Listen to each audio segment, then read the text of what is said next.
We grew up in them. Space Invaders, that was great. The games I really loved were Asteroids, Missile Command, and above all, Defender.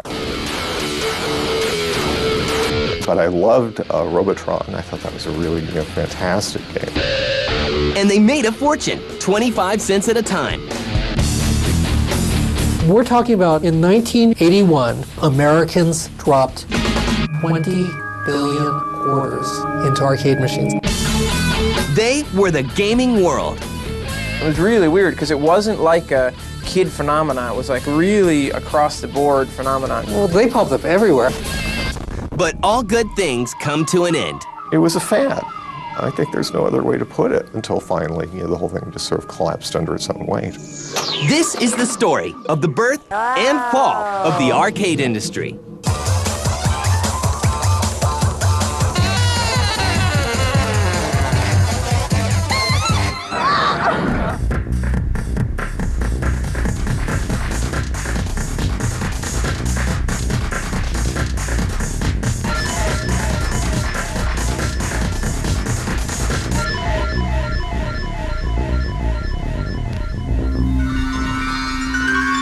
Starting as far back as the late 1800s, penny arcade machines such as strength testers and peep shows dot local pubs and fairgrounds.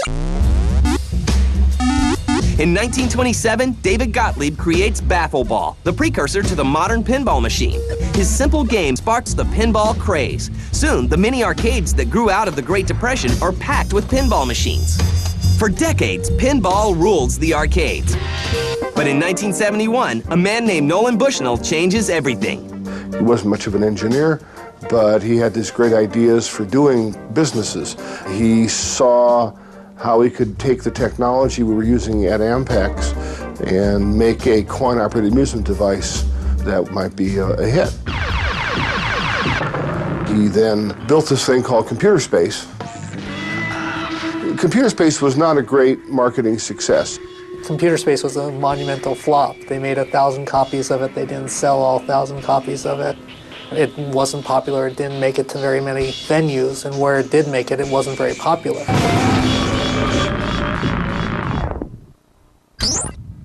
So he challenged me to do a ping pong game, a very simple, one moving spot. Nothing could be simpler. Al got it to the point where it just had the two paddles, and it was knocking the ball back and forth, and it was so much fun. I said, stop. We don't need to go to the next step. In 1972, the first Pong machine is placed in Andy Capp's pub in Sunnyvale, and from there, it becomes the world's first huge video game success. The average Pong machine pulls in $100 a week in quarters. Oh my God, it's everywhere. Oh God, what have I done? Soon, Atari isn't the only big company making coin-operated video games. Cinematronics makes a name for itself by releasing a number of successful vector games. A vector game, or a vector display, actually just takes a single beam and the programmer, or hardware, directs it to go to this point, and that draws a line. Among their releases is the world's first cooperative game, Rip-Off, created by Tim Skelly in 1980. Rip-Off was something that we had come up with just in kicking around some names for a game, and I had something that was kind of almost like centipedes in the back of my head. And I just decided that it would be more interesting if, instead of shooting at each other, that they both shot at the enemy. And believe it or not, market research said that cooperation amongst young people had become a major factor. And I thought, well, that's great. That fits right into my plans. So we made a cooperative game, and it became just a huge success and a great deal of fun to play. But the true arrival of the arcade is brought about by three key games.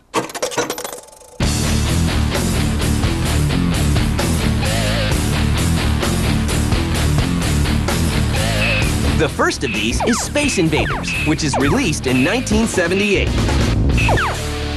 Space Invaders actually had gameplay that was interesting and actually had a scoring modality, so a person could get a score and you could compete with someone else and compare your scores, and therefore a person could become, quote, a video game champion.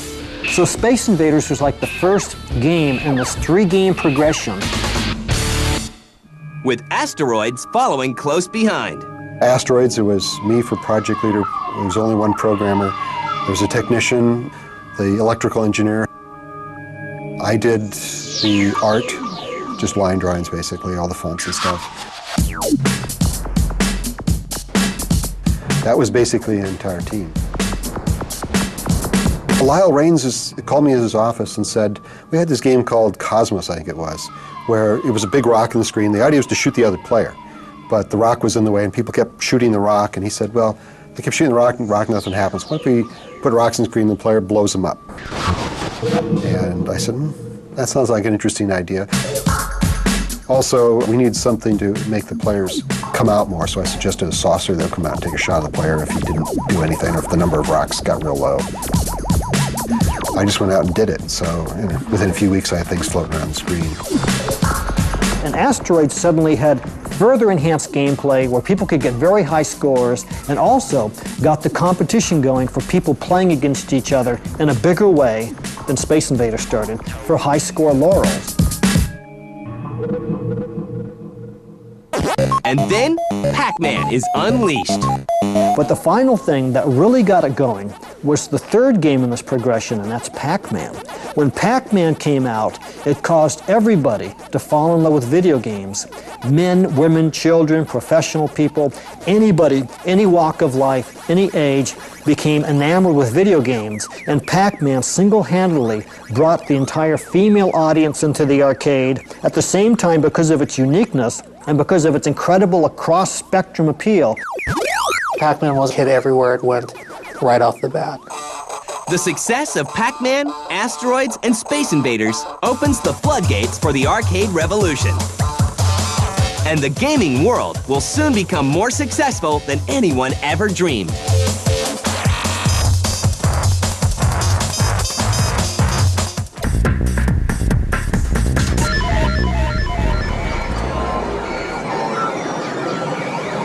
By the early 1980s, arcades are everywhere. Well, they popped up everywhere. 7-Elevens would carry them. By the time we get to the middle 80s, grocery stores are carrying them. The funny one, of course, is at least one funeral home had a couple of arcade machines in its basement. It was an incredible phenomenon at that time. In 1981, Americans dropped 20 billion quarters into arcade machines. They spent 75,000 years playing arcade games in 1981. The media takes notice as arcades become part of popular culture. But at this point now we've reached a peak where, it was now okay for middle-class people to go into arcades. The arcade crowd back in the old days was really weird because you definitely had all the little scrubs like me, like little kids who were riding their bikes there, and then you had like high school students and you had college students. It was mostly the guys, but you had the girls kind of hanging there looking at what was going on. But then it was also really weird because you had like businessmen. You just have to be kids, didn't have to be young, didn't have to be, just a slacker. It was really weird because it wasn't like a kid phenomenon. It was like really across the board phenomenon in terms of who was playing arcade games.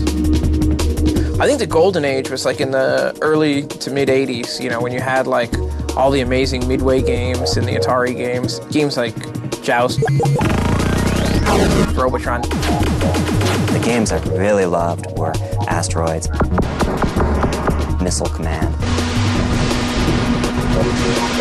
and above all, Defender. Defender came out and that was like changed the world. And thanks to people like Eugene Jarvis, creator of Defender and Robotron, the hits just keep coming. Eugene is a wild man. Eugene is a poster boy for something in our industry, I'm not sure what. Defender was cool because you'd see it and it was only the older kids could play it because it was so intimidating. There's like 1,000 buttons. I remember like trying to play it a few times and couldn't get anywhere with it. Defender was the ultimate game for the hardcore gamer. It had 7 buttons. I mean, I don't think any other game had that degree of control complexity. Just trying to keep track of them would drive you crazy. I think my right pinky is still kind of crooked from having spent so many hours pushing that control up and down. I finally learned how to play it, and that was pretty... I would describe that as a life-changing moment. And so we sat there and played it like the whole day, like, you know, until my mom dragged us out of there. But I loved Robotron, and I thought that was a really, fantastic game. Robotron, which is one of my favorite games, I actually liked it so much I actually bought it. That's one of those games that, you'd be shaking by the time I got back after playing for an hour. As the industry peaks, originality is a must. The golden age of the arcade was incredible. The creativity, I've never seen anything like it. Every game had to be original, 100% unique. This was the attitude at Atari. We didn't do driving games because there had been a driving game. If you did a driving game, it had to be a driving game with guns, and then there could only be one of those in the industry. I had a friend who made a driving game where you drove on the ceiling, because that was the only way you could get it through this corporate culture where 100% originality was required. The business of gaming looks good. Like today, where they're talking about how the game industry is eclipsing the motion picture industry in terms of revenue. That was very much the case back then as well. The revenue from video games was enormous. I mean, a good game would bring in 800 to 1,000 in a week. So you'd buy the game, and in 2 weeks, you pay off your, the distributor, and you're fine. And there were a lot of arcades, a lot of places where there were video games. But the market can only grow so much. Soon, the arcade reaches critical mass and becomes a victim of its own success. Ironically, when I arrived at Atari in 1982, we were saying, we're so big. The coin drop in these games is just as large as theatrical revenue for movies. Now, does that sound familiar? What had happened is we pretty much saturated the market. The games did not get obsolete very quickly, and we filled the arcades with them, and we were starting to fill secondary locations like Safeways and 7-Elevens and dentist offices. By the middle of 1982, we were just full. A lot of it was oversaturated in the market in 81, 82, especially 82-ish time frame. And we sold thousands and thousands of games that went into dentist's office, besides normal arcades and street locations like bars and restaurants and bowling alleys. And it got to the point there were so many games out there that they couldn't support the amount of earnings to really justify buying them. It was a fad. I think there's no other way to put it. It was like early rock and roll, really. Enough people started coming and enough companies started making games, it just kept growing, and people built bigger and bigger ones until finally, the whole thing just sort of collapsed under its own weight. Now, the arcade machines that were so successful just a year ago are no longer making enough money to support the market. By the time the early 80s came around, the economic life for a lot of games, for simple games, and the simple games are those that everybody was playing, was probably less than a year. Well, the games cost enough that they really needed to have an economic model that would last for several years in order to pay for them. And the home console market takes a bite out of the arcade as well. The other thing that people will point out is that their home consoles started getting better about this point. The Atari 800 and other stuff started coming out. And the consoles, artwork used to be so different. The arcade would be here and consoles would be down here. The discrepancy started narrowing, and they started affecting our business. Yeah, I definitely think the rise of the consoles really have hurt the arcade overall, because there's just not much you can do on an arcade machine that you can't do on a home console. Bloodied and bruised, the arcade market looks like it's down and out. But only time will tell.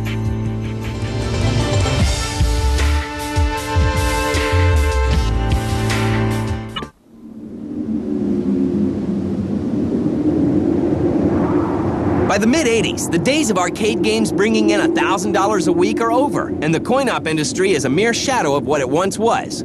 Many companies, such as Cinematronics, are out of business. But Atari is still alive and still making arcade hits, such as Gauntlet and Marble Madness. Marble Madness was supposed to be sort of a video game equivalent of miniature golf. But, putting didn't make a whole lot of sense in that context, so it sort of evolved. The graphics stayed intact, but it kept on evolving, and so we got the track balls for controllers, and we got enemies in there blocking your path, and it went to a time basis, sort of became a race game.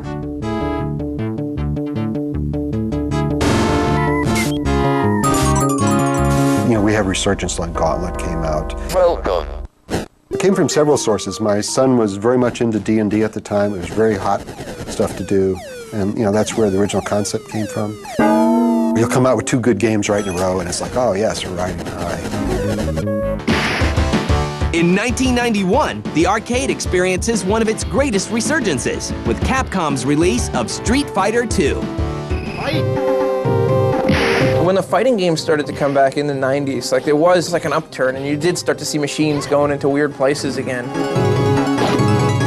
I spent a lot of money on Street Fighter. The Street Fighter series in its 2D incarnation basically has lived on until to this day. And there's something very compelling about that.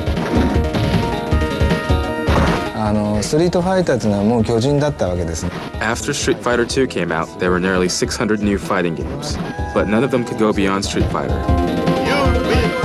But as successful as the Street Fighter series and its fellow fighting games are, it isn't enough to fully revitalize the market. Mortal Kombat, Street Fighter. These were games that took a lot of coordination, and it excluded 2 major classes of people. The casual gamer, the businessman that wanted to play on his lunch hour, and women. They were very complex, and so the casual gamer didn't want to spend their life figuring out how to punch, kick, and fight somebody to death and knock their heads off. The problem with fighting games was that there was a period of maybe a year where anyone could get into fighting games, and after that, it was hard for somebody new to walk in the arcade and not just get their ass kicked and just get laughed out of the place. It was kind of a feedback loop that kept new people from getting into it after a while. To stay alive, the arcade must evolve. A single quarter was not enough revenue for a game to earn.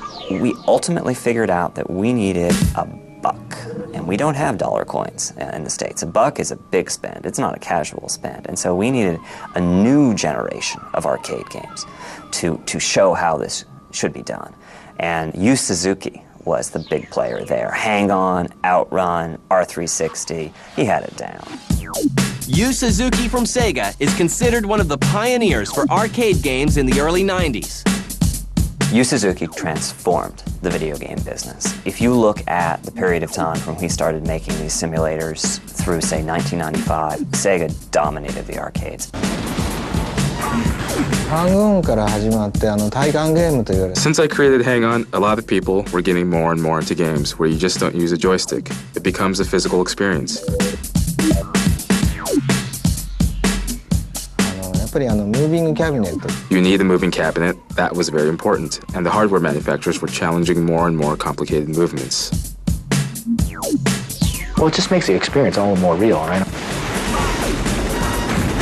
I think what it does is it tends to heighten the gameplay experience. It takes some imagination to kind of, put those things together. The arcade industry is great because of, these unique things. I think this is more pushing the envelope of human capacity rather than of the industry itself.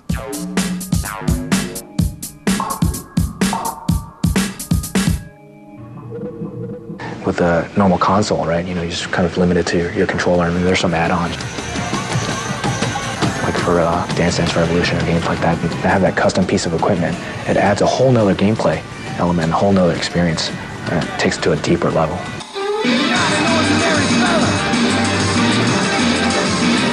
While it looks like the arcade may never reclaim its former glory, some people still think it has a future.